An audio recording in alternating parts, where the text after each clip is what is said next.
কি বানাচ্ছ সোনা এগুলো করে? এখানে চুষি বানাচ্ছি। বাহ, অনেকগুলো বানিয়েছো। এতগুলো? বাহ, এগুলো কে কে কেটেছে এগুলো এরকম করে? আমি। চাপ দেওয়াই থাক। কেটে চালগুলোকে 2-3 ঘন্টা ভিজিয়ে জল থেকে নামিয়ে নিয়ে ঝরঝরে করে নিতে হবে।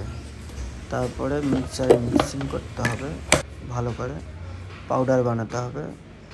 তারপরে সেগুলোকে গরম জলে ফুটান্ত, মানে একটু নুন দিতে হবে, জলটা ভালো করে গরম নিতে হবে। ফুটান্ত গরম জলের মধ্যে নুন দিয়ে এই সমস্ত চালের গুঁড়োটা ঢালতে হবে।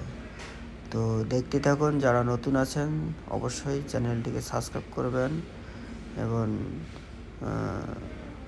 আপনারা শেয়ার করে দেবেন যেন সবাই জানে নিত্য নতুন এখানে কিছু রান্না হয়।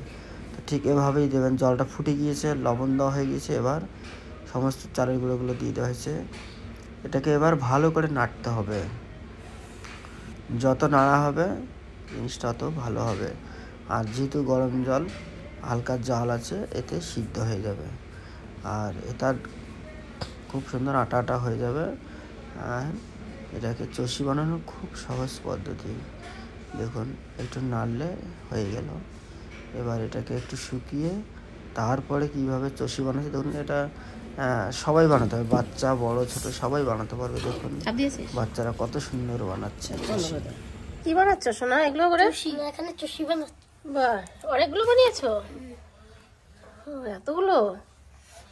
বাহ, এগুলো কে কে কেটেছে এগুলো এরকম করে? আমি। তোমরা দুই ভাইয়ে? হ্যাঁ। বাহ, খুব সুন্দর হয়েছে তো। আরো বানাও। চাপ দেওয়াই থাক। কেটে রেখে এটাকে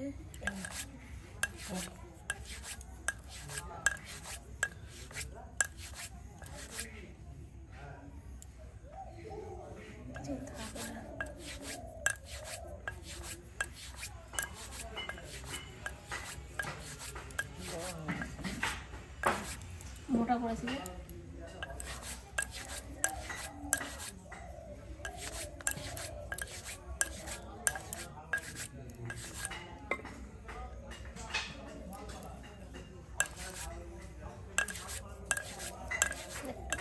একটুখানি কুলাটা দিয়ে একটু দেখানো কি করি।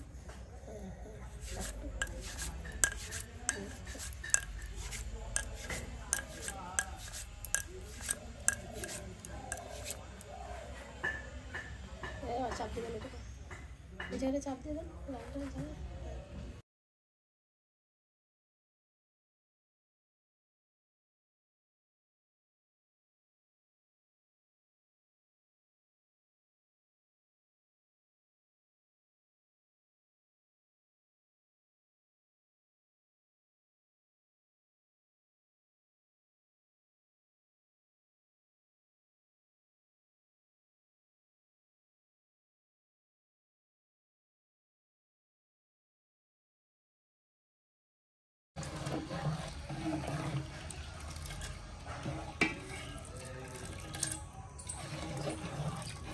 বেশি চালের গুঁড়ো